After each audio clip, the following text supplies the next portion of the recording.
할렐루야. 할렐루야. 아멘이 살아있는 교회가 부흥하고 아멘이 살아있는 교회에 하나님 역사하실 줄로 믿습니다. 할렐루야. 오늘 죄가 더 있는 줄 아느냐라는 제목으로 하나님 말씀 대언할 때 말씀을 마음판에 잘 새기시길 바랍니다. 예화 집에 나오는 이야기입니다만 한번 들어보시길 바랍니다. 어떤 사람이 한평생 정신없이 바쁘게 살았다고 합니다. 무엇이 옳고 그른지, 무엇이 이로운지 해로운지, 하나님이 계신지 안 계신지 생각할 겨를도 없이 무작정 바쁘게 일에 쫓겨서 살다가 그도 사람들과 똑같이 죽어서 천국 문 앞에 이르게 되었다는 것입니다. 이 세상에 죽음을 면할 사람은 없지 않습니까? 그죠? 천국 문 앞에 도착해 보니까 그냥 들어갈 수 있는 것이 아니라 문 앞에 누가 서 있느냐? 베드로가 서 있더라는 거예요. 오른손에 생명책을 들고 떡하니 버티고 서 있는 것입니다. 그리고는 한 사람 한 사람 들어올 때마다 누구냐고 물어보고 그 이름을 있나 없나 체크해보고 이름이 있으면 들어가게 하고 없으면 못 들어가게 지옥으로 보내더라는 거예요. 그러다 이제 이 사람의 차례가 되어서 이 베드로 앞에 섰는데 이 사람은 베드로에게 정중하게 정말 90도로 인사를 하고는 그냥 이제 천국문에 들어가면 되겠다는 식으로 쑥 들어가려고 그러니까 베드로가 딱 막았을 때 하는 이야기가 뭐냐면 당신의 이름은 이 생명책에 없으니 들어갈 수가 없어 라고 하는 것이었습니다. 이에 이 사람은 베드로에게 정말 간절하게 말하기를, 얼마나 간절하겠습니까? 내가 세상에서 얼마나 바쁘게 살았는지 아십니까? 당신은 그것을 모르니까 이러시는 것일 것입니다. 제가 얼마나 정신없이 산지 아세요? 모르시니까 이러시는 것일 것입니다. 한번 잘 찾아보세요. 분명히 생명책에 내 이름이 있을 것입니다 라고 하였다고 합니다만, 그러자 베드로가 그 사람을 쳐다보면서 이렇게 대답을 했다고 합니다. 미안하지만 나도 바빠서 당신의 이름을 생명책에 기록하지 못했습니다. 여러분, 이는 예화집에 나오는 이야기입니다만, 그러나 이 이야기를 들으면서 우리는 우리 자신을 한번 돌아봐야 할 것입니다. 우리들도 하나님의 자녀라고 말을 하면서도 매일 바쁘다는 핑계로 정작 하나님의 자녀로서 살아야 되는 일에 대해서, 하나님의 기대하시는 일을 하는 일에 있어서 우리는 관심도 없이 그저 어리석게 살고 있는 것은 아닌지 말입니다. 그러다가 막상 천국 문 앞에 갔을 때 생명록에 내 이름이 없어서 들어가지 못한다는 이야기를 듣게 되는 것은 아닌지라고 말입니다. 그런 면에서 오늘 본문의 말씀에 보면 주님께서는 우리들이 이 땅에 사는 동안 우리 자신을 돌아보며 반드시 행해야 될 일에 대해서 또 하나 말씀을 하시는데요, 이렇게 말씀을 하십니다. 우리 오늘 본문 5절 말씀 앞을 보시며 같이 한번 읽어보시겠습니다. 시작. 너에게 이르노니 아니라 너희도 만일 회개하지 아니하면 다 이와 같이 망하리라. 아멘. 무슨 말씀입니까? 세상 사람들에게 한 이야기가 아닙니다. 주님을 찾아온, 주님을 따르는 사람들에게 하신 말씀입니다. 우리들이 이 마지막 시대를 살아가면서 우리가 힘써야 될 일이 있는데 뭐냐? 지난 시간 살펴본 대로 화해하는 일에 힘을 써라. 그리고 또 하나 뭐라고 말씀하십니까? 회개하는 일에 힘을 써야 한다는 것입니다. 즉 이때를 살아가는 우리들이 정말 관심을 가지고 집중해야 될 일은 죄를 떠나서 하나님께 향하는 일인 회개하는 일이라는 것입니다. 우리가 크게 관심이 있어야 된다는 거예요. 그러시면서 오늘 본문의 말씀에 보면 우리가 이처럼 회개하며 사는 일에 대해서 꼭 기억해야 될 일이 있다고 말씀을 하십니다. 그 당시 사회에 있었던, 그 당시 이스라엘에 있었던 사건 두 개를 들어서 그 사건을 통하여 우리에게 주시는 교훈이 있더라는 것입니다. 그러면 여러분, 우리들이 회개하며 사는 일에 있어서 항상 기억하라고 하시는 주님의 말씀은 무엇일까요? 무엇을 기억하며 회개하며 살라고 하시는 것일까요? 바라기는 오늘은 이 말씀을 통하여 우리 자신을 돌아보시며 더욱 하나님 앞에 바른 믿음의 성도로 회개하기를 사모하시며 거듭나기를 사모하시는 그런 저와 여러분 되시기를 주님의 이름으로 간절히 축원을 드립니다. 축원을 드립니다. 그러면 우리들이 회개하며 사는 일에 있어서 항상 기억해야 할 일은 무엇일까? 그 내용을 살펴보면요, 우리 첫째로 한번 같이 읽겠습니다. 시작. 나 자신도 예외일 수 없다는 사실을 항상 기억해야 한다는 것입니다. 뭐라고요? 나 자신도 예외일 수 없다는 것입니다. 오늘 보면 1절 말씀 한번 같이 읽어보시겠습니다. 1절 말씀 시작. 그때 마침 두어 사람이 와서 빌라도가 어떤 갈릴리 사람들의 피를 그들의 제물에 섞은 일로 예수께 아느니. 아멘. 무슨 말씀입니까? 이는 그 당시 갈릴리에 있었던 한 사건을 이야기하고 있는 겁니다. 예수님 당시 갈릴리 사람들의 특징이 뭐냐? 이들은 다혈질에다가 반정부적이었습니다. 반골 기질이 강했다는 거예요, 갈릴리 사람들이. 그래서 유대를 다스리던 위정자들마다 갈릴리를 일으켜 뭐라 그랬느냐? 화약고라 그랬습니다. 그만큼 갈릴리라는 지역이 다스리기 쉬웠다, 어려웠다? 어려웠다는 거예요. 이는 빌라도 시절도 마찬가지였습니다. 그래서 빌라도는 그런 갈릴리 사람들에게 본때를 보여준다고 해서 어떻게 했느냐? 자기에게 반기를 든 사람 몇 사람을 잡아다가 죽인 거예요. 사형에 처한 거예요. 죽이고는 그 죽인 것만 해도 그런데 죽이고 나서 어떻게 했냐? 그 피를 받아가지고 자기들이 로마의 신에게 드린 제물에 섞어서 같이 드렸다는 겁니다. 그런 일이 있었다는 거예요. 이런 일이 있었다고 지금 예수님을 따르던 사람들 중에 몇 명이 찾아와서 예수님께 이런 일이 있었다고 이제 보고를 드린 것이 1절 말씀인데, 그러자 그 말씀을 들은 예수님은 뭐라고 하시느냐? 참 그렇게 죽은 사람들 불쌍하다. 죄가 많아서 그러나 그렇게 말씀하신 거예요. 이렇게 말씀하시더라는 거예요. 우리 2절 3절 한번 같이 읽겠습니다. 시작. 시작. 대답하여 이르시되 너희는 이 갈릴리 사람들이 이같이 해 받음으로 다른 모든 갈릴리 사람보다 죄가 더 있는 줄 아느냐? 너희에게 이르노니 아니라 너희도 만일 회개하지 아니하면 다 이와 같이 망하리라. 아멘. 무슨 말씀입니까? 그렇게 죽은 갈릴리 사람들이 특별히 죄가 많아서 그런 일이 당한 것은 아니라는 것입니다. 다시 말해 너희도 갈릴리 사람들처럼 그렇게 망할 수 있다는 것입니다. 정신과 의사인 정혜선 씨가 있습니다. 한번 볼까요? 이렇게 생긴 분인데요, 이분이 쓴 책 중에 청년기의 자기 탐색이라는 책이 있습니다. 그 책에 나오는 이야기입니다. 한번 들어보십시오. 미국의 한 젊은 기자가 특별히 자신의 그 잡지에다 날 기사를 하나 썼는데 그 제목이 뭐냐? 미국의 국회의원들은 다 전응아이다 라는 제목이었습니다. 그리고는 글을 적어왔는데 편집장이 그 내용을 읽어보니 나름대로 논리가 있더라는 거예요. 자료를 동원해서 논리적으로 딱딱 지목해서 적었더라는 거예요. 잘 썼네. 하지만 그렇다고 해서 미국의 국회의원들이 다 전응하라고 하는 타이틀로 글을 실을 수는 없는 거 아니겠습니까? 난리 날 거 아니겠습니까? 이에 편집장은 그 글을 쓴 젊은 기자에게 한 가지 제안을 했다고 하는데 그 제안은 이런 것이었다고 합니다. 글을 참 잘 썼구만.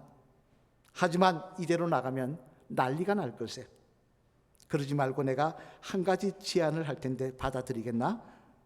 예, 그러면 어떤 제안을 하냐면 글은 그대로 두고 제목에 한마디만 더 추가하세요 그러더라는 겁니다. 그러면서 제안한 내용이 뭐냐 이러더라는 거예요. 미국의 국회의원들은 다 전응하다라는 제목을 어떻게 바꿨느냐? 어떻게 바꿀 것 같습니까? 한마디 조그맣게 추가되는데 미국의 국회의원들은 한 명만 빼고 다 전응하다 그랬다는 겁니다. 의견은 그렇게 제목을 쓸었다는 거예요. 글을 찍었다는 거예요. 그랬더니 재미난 것은 한 사람의 국회의원에게서도 항의 전화가 안 오더라는 것입니다. 여러분 왜 안 왔을까요? 딴 사람은 다 전응하고 나는 아니라는 것입니다. 다른 국회의원들은 다 전응하고 나는 아니라는 거예요. 다 그렇게 생각한다는 거예요. 사람들이 이렇더라는 것입니다. 나는 특별하다. 나는 다르다. 나는 잘났다. 그렇게 생각한다는 거예요. 이런 또한 믿음의 사람들이 우리들도 마찬가지였어요. 특히 다른 부분을 떠나서 죄의 문제에 있어서 신앙생활을 오래 하다 보면 죄의 문제에 있어서 묻어진다는 거예요. 그리고는 세상 사람들보다 어렵다고 생각을 한다는 것입니다. 다른 사람들보다. 그 종교 심리학자는 아둘러라는 사람의 말에 따르면요, 믿는 사람들이 오래 생기면서 마음에 생기는 문제, 죄의 문제에 대해서 생기는 모습인데 세 가지를 이야기합니다. 먼저는 뭐냐? 변명하기를 좋아한다는 거예요. 직분이 올라갈수록 많이 믿을수록 오래됐을수록 변명한다는 거예요. 어쩔 수 없었다고. 사울왕의 이야기가 남의 이야기가 아니더라는 것입니다. 두 번째로는 자기를 비판하는 사람들을 공격하더라는 거예요. 남을 비난하고 공격하고 손가락질하기를 좋아하더라는 거예요. 그래서 너 때문에 그렇다. 우리 성교회는 너 때문에 그렇다. 너 때문에, 누구 때문에. 왜? 나는 어려우니까. 나는 바르니까. 또 문제를 삼으면 뭐라 하냐? 아예 세 번째로는 나만 죄인이냐? 나만 잘못했느냐? 어느 집사는 그렇지 않느냐? 그렇게 이야기한다는 것입니다. 이게 믿는 자들이 보여주는, 오래된 믿는 자들이 신앙이 정체되면서, 신앙이 해결화되면서 굳어지면서 이런 모습을 보이더라는 거예요. 그러나 여러분, 우리들이 분명히 알아야 될 사실은요, 만약 우리들도 이런 모습을 보이며 산다고 한다면, 그래도 나는 의인이고 남보다 낫고 나 정도면 괜찮은 사람이라고 착각하에 빠져서 남을 손가락질하며 산다면 우리도 망하고 마는 것입니다. 왜냐하면 우리가 아무리 다른 사람보다 나으니, 나는 다른 사람보다 어려우니 하며 나름대로 자신의 의의를 자랑해 볼지 몰라도 그런 모습 갖고는 절대 하나님이 기대하시는 바람에 우리가 부합할 수 없기 때문에 그렇습니다. 오히려 교만한 자가 되기 때문에 그렇다는 거예요. 그럼 하나님이 우리에게 기대하시는 게 뭘까요? 우리 한번 볼까요? 당장 요한일서 2장 1절 말씀해 보면요, 요한 사도를 통하여 주님은 하나님이 우리에게 기대하시는 게 뭐냐고 말씀하시는데 한번 같이 읽어보시겠습니다. 요한일서 2장 1절 시작. 나의 자녀들아, 내가 이것을 너에게 쓰면 너희로 죄를 범하지 않게 하려 함이라. 아멘. 무슨 말씀입니까? 하나님의 자녀가 되었으면 이제는 죄를 범하지 말라는 거예요. 그게 하나님의 기대시라는 거예요. 그게 하나님의 바람이라는 거예요. 또 시편 97편 10절 말씀에도 보면요, 시편 기자도 똑같은 말씀을 하십니다. 우리 시편 97편 10절 말씀 한번 같이 읽어보시겠습니다. 시작. 여호와를 사랑하는 너희여, 악을 미워하라. 그가 그의 성도의 영혼을 보존하사 악인의 손에서 건지시느니라. 무슨 말씀입니까? 하나님의 자녀가 되었으면 죄를 짓지 않을 뿐만 아니라 악을 미워하라는 것입니다. 타협하지 말고 미워하라는 거예요. 미워한다는 게 뭔가 보지도 말라는 이야기예요. 바로 그것이 우리들을 향한 하나님의 바람이라는 것입니다. 그러면 여러분은 하나님의 바람대로 살고 계십니까? 목사님은 그런 대로 살고 계십니까? 아니죠. 저는 절대 아니죠. 당장 가깝게는 거짓말만 하더라도 성경에 보면 분명히 이야기합니다. 거짓말은 하나님께 속한 게 아니라 마귀에게 속한 것이라고. 마귀에게 속한 걸 알면서도 우리는 하고 살지 않습니까? 그래서 심지어 그러다 보니 요한일서 1장 8절 말씀해 보면요, 그런 우리들에 대해서 이렇게 말씀하십니다. 요한일서 1장 8절 같이 읽겠습니다. 시작. 만일 우리 죄가 없다고 말하면 스스로 속이고 또 진리가 우리 속에 있지 아니할 것이요. 무슨 말씀이에요? 나는 죄를 짓지 않고 의인이라고, 나는 바르다고, 나는 괜찮은 사람이라고 착각하면 그것은 나를 속이는 것이고 하나님을 속이는 자라는 것입니다. 남들보다 내가 깨끗하다고 남을 손가락질하고 살면 내가 하나님을 속이는 자라는 거예요. 따라서 여러분, 우리들이 남들과 다르게 의롭다, 바르다라는 어리석은 생각을 버려야 합니다. 나는 다르다고 생각하며 남을 비난하며 손가락질할 것을 다 버려야 합니다. 그리고 나 자신도 하나님 보시기에 어리석은 죄인이며 또한 하나님의 심판 앞에서 예외가 될 수 없다는 생각을 늘 가지고 살아갈 때, 우리는 주님 앞에 나갈 때 주님의 뜻에 반하는 우리의 모습을 회개하며 거듭나기를 소망하는 주의 자녀가 될 줄로 믿습니다. 주님은 말씀하십니다. 너는 예외일 줄 아느냐? 너는 예외일 줄 아느냐? 착각하지 말라는 것입니다. 하나님의 기대에 부응하지 못하는 너는 예외일 줄 아느냐? 바라기는 나 자신도 하나님의 준엄한 심판 앞에서 예외일 수 없다는 생각을 늘 가지고 하나님 앞에 회개하며 바로 서기를 원하는 일에, 예수님의 사람답게 거듭나며 살아가기를 소망하는 일에 힘쓸 수 있는, 그곳에 관심을 가질 수 있는 저와 여러분이 되시기를 주님의 이름으로 간절히 축원을 드립니다. 둘째로 또 하나, 예수님은 회개를 할 때 이것을 또 생각하라고 하십니다. 회개하며 살아갈 때 같이 읽겠습니다. 시작. 고난의 대표성을 항상 기억해야 한다는 것입니다. 고난의 대표성을 기억하고 살라는 것입니다. 이게 무슨 이야기냐? 오늘 한번 4절 한번 같이 읽어보실까요? 같이 읽겠습니다. 시작. 또 실로암에서 망대가 무너져 치어 죽은 18사람이 예루살렘에 거한 다른 모든 사람보다 죄가 더 있는 줄 아느냐? 무슨 말씀입니까? 아멘. 무슨 말씀입니까?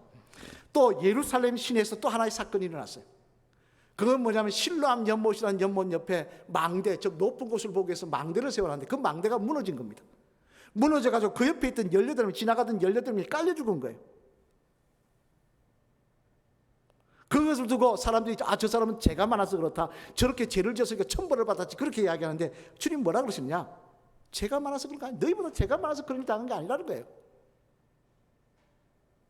속된 말로 무슨 말? 대표로 했다는 거예요. 대표. 시범 케이스로 했다는 거예요. 시범 케이스로. 여러분 군대 가면 시범 케이스가 있지 않습니까? 여자분들은 잘 모르실 수 있습니다만 시범 케이스가 뭐냐면요, 전체를 벌을 주기는 그렇고 이 전체를 긴장, 특히 뭐 사격 훈련할 때 총을 쏘아야 되니까, 총알을 쏘아야 될 테니까 잘못 쏘면 이렇게 쏘다 안 나가면 교관한테 어이 총알 안 나갑니다. 그러면 나가면 교관이 죽지 않습니까? 그러니까 정신 차리게 하기 위해서 어떻게 하느냐, 몇 번 시키면 어리버리한 맨 친구를 불러내요. 그래갖고 막 두드려 패고 기합을 줍니다. 그러면 다른 친구들이 어떻게 합니까? 자기도 안 당하려고 바짝 긴장을 해요. 그게 시범 케이스입니다. 근데 놀라운 것은요, 하나님도 이런 방법을 쓰시더라는 거예요. 역사적으로 보면 당장 폼페이의 멸망부에도 그렇습니다. 우리 폼페이 한번 볼까요? 가보신 분도 계실 거예요. 폼페이. 이 폼페이가 로마의 도시로 휴양 도시였죠. 근데 이게 베스비우스의 화산으로 폭발해서 졸제 화산재에 묻혔다가 그대로 발견이 된 그런 도시입니다만, 그런데 그 폼페이에 가보면요, 기가 막힌 게 있습니다. 지난번 우리 성지순례 갈 때는 우리 교인들 글로 안 가게 했습니다만, 길에 가다 보면 땅바닥에 돌에다가 남자 성기를 그려놔서 이렇게 새겨놨어요. 군데군데 새겨놨어요. 근데 그게 어디냐? 그 성기 끝이 향하는 곳이 아니라 유곽입니다. 창녀촌입니다. 땅바닥에 새겨놨어요. 그렇게 돌에다가. 가보면 유곽촌에 막 그냥 벽에다가 적나라하게 그려놨어요. 그걸 보면서 저는 그 생각을, 이러니 하나님의 심판을 받아 망했지라는 생각을 했습니다. 하지만 또 한편으로 생각하면요, 그렇게 치면 로마도 다르지 않더라는 것입니다. 로마가 어땠습니까? 로마의 시인들이 나는 저 내 애인을 보면 가슴이 두근거린다. 그 애인이 누굽니까? 젊은 소년들이에요. 호모섹스를 했던 거예요. 로마도 다르지 않대. 왜 로마는 타락하면 타락했지 폼페이보다 다르지 않대. 왜 로마는 심판 안 하십니까? 하나님께서 폼페이를 심판을 통한 로마에게 정신 차리라고 하셨던 것입니다. 회개하지 않으면 너희도 망한다고 하셨던 것입니다. 이는 또한 성경 말씀에 나오는 하나님의 징벌을 받은 사람도 마찬가지예요. 우리 한번 출애굽기 12장 29절로 30절 말씀 한번 같이 읽어보시겠습니다. 앞을 보시며 시작. 밤중에 여호와께서 애굽 땅에서 모든 처음 낳은 것 곧 왕위에 앉은 바로의 장자로부터 옥에 갇힌 사람의 장자까지와 가축의 처음 난 것을 다 치심해 그 밤에 바로와 그 모든 신하와 모든 애굽 사람들이 일어나고 애굽에 큰 부르짖음이 있었으니 이는 그 나라의 죽임을 당하지 아니한 집이 하나도 없었음이니라. 아멘. 무슨 말씀입니까?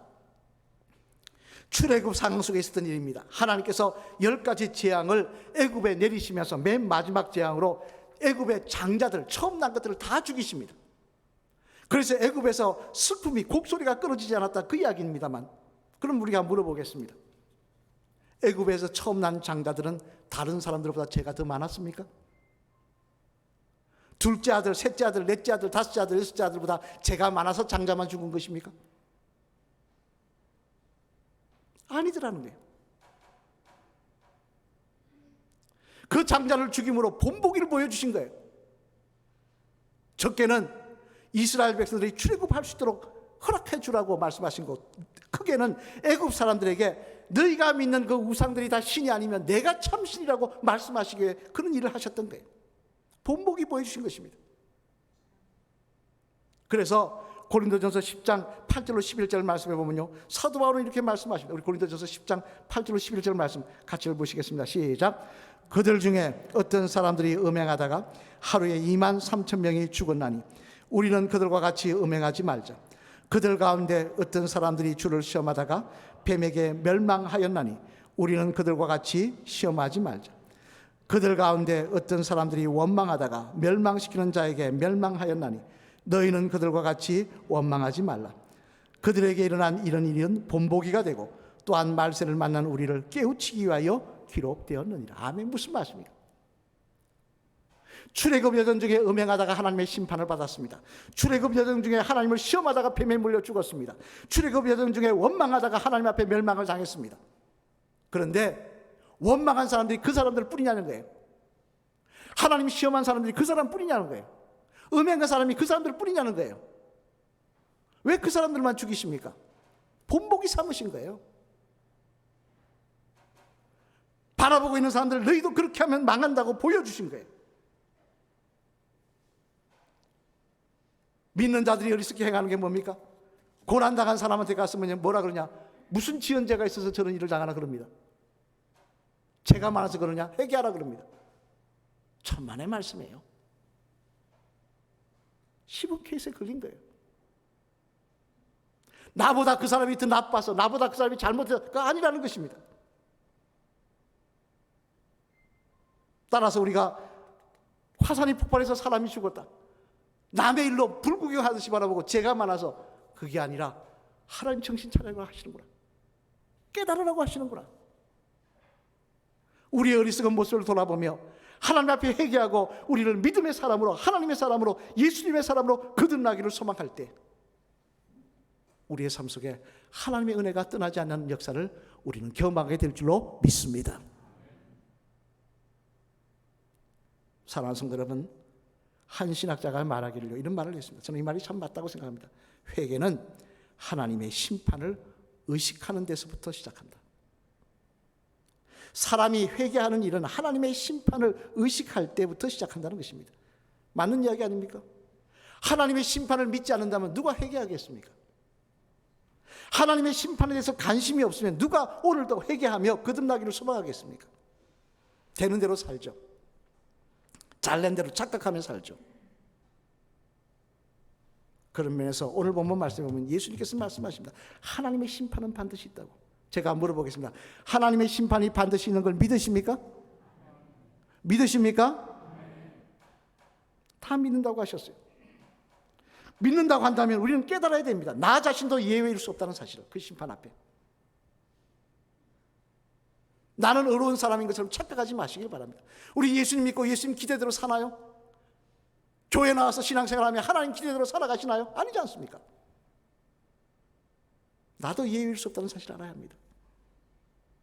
회개하며 거듭나는 데 열심을 내야 하는 것입니다.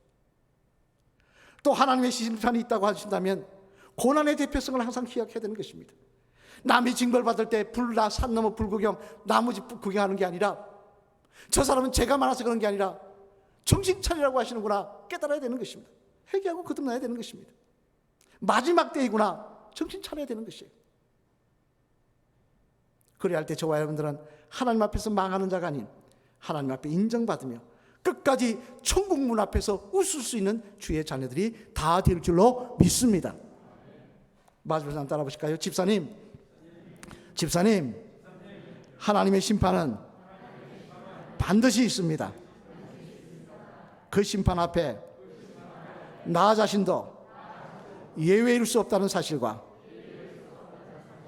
고난의 대표성을 항상 생각하시며 오늘도 회개하며 거듭나는 일에 힘쓰시는 집사님 되시길 바랍니다. 할렐루야. 나 자신도 예외일 수 없다는 거예요. 우린 착각합니다. 나는 예외일 거라고. 왜? 사람은 자기에게 아주 관대하니까. 저 사람은 죄가 많아서 그럴 거라고 생각해. 아니에요. 고난의 대표성이 있는 거예요. 오늘 보면 1절로 5절 말씀 앞을 보시면 다시 한번 읽어보시겠습니다. 시작. 그때 마침 두어 사람이 와서 빌라도가 어떤 갈릴리 사람들의 피를 그들의 제물에 섞은 일로 예수께 아리니 대답하여 이르시되 너희는 이 갈릴리 사람들이 이같이 해 받음으로 다른 모든 갈릴리 사람보다 죄가 더 있는 줄 아느냐? 너희에게 이르노니 아니라 너희도 만일 회개하지 아니하면 다 이와 같이 망하리라. 또 실로암에서 망대가 무너져 치어 죽은 18사람이 예루살렘에 거한 다른 모든 사람보다 죄가 더 있는 줄 아느냐? 너희에게 이르노니 아니라 너희도 만일 회개하지 않으면 다 이와 같이 망하리라. 아멘. 믿지 않는 자들에게 한 말씀이 아닙니다. 주님을 따르는 사람들을 바라보며 하신 말씀입니다. 너희도 하나님 심판 앞에 예외일 수 없다는 것입니다. 우리가 거듭나서 예수님의 사람으로서 죄 없이 산다면 우리는 예외가 될 수 있겠죠. 그게 아니면 예외가 될 수 없다는 것입니다. 끊임없이 온몸을 씻을 필요 없어 바른 씻어야 되는 거예요. 회개해야 되는 거예요. 거듭나기를 힘써야 되는 거예요. 내 자신을 돌아보며 내가 회개하기를 거듭나기를 소망해야 되는 것입니다. 여러분, 망대가 무너지는 자리에 있지 않은 것 하나님의 은혜입니다. 또 하나, 그 사실을 내가 보고 듣고 있다는 것 하나님의 은혜입니다. 왜냐하면 그 사실의 의미를 깨닫고 회개할 기회가 있기 때문에 그런 것입니다. 화산이 폭발해 사람이 죽을 때, 인도네시아 사람 폭발해 죽을 때, 사람이 죽을 때 그 자리에 있지 않은 게 하나님의 은혜예요. 하지만 또 하나, 그 사실을 보고 이 마지막 때를 보며 나 자신을 돌아보며 회개할 수 있는 것도 하나님의 은혜인 것입니다. 바라기는 우리가 무엇에 관심을 줬고 쏟고 살아가고 있는지 돌아보시고 주님의 명령대로 예수님의 사람으로 거듭나는 일에, 예수님 닮아가는 일에 우리의 마음과 관심이 있어서 의리가 썩은 모습은 회개하시며 거듭나기를 소망하시는 그런 저와 여러분 되시기를, 매일매일 그 일에 관심과 힘을 쓰시는 저와 여러분 되시기를 주님의 이름으로 간절히 축원을 드립니다.